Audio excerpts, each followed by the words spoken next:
And then I remember he was going to start Joe TV after he went on Tom Green's podcast, I think, or his show. And he's like, I want to do my own thing. And he had somebody following him around with a camera. I was like, you are out of your mind, dude. You gotta play the game. Well, who had the last laugh on that, you know?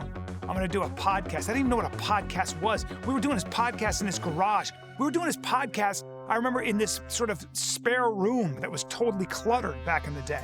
And I was like, all right, I guess we're doing this podcast. And, you know. Joe was definitely a trailblazer. That podcast was almost like a companion to the growth of the sport. Nick Diaz was one of the most famous ones for it, but it became a thing. If you were an MMA fan, you also listened to Joe's podcast. Then he's crossing over and getting other kinds of guests just from outside the sports world. No one had any idea that this was going to be what it was.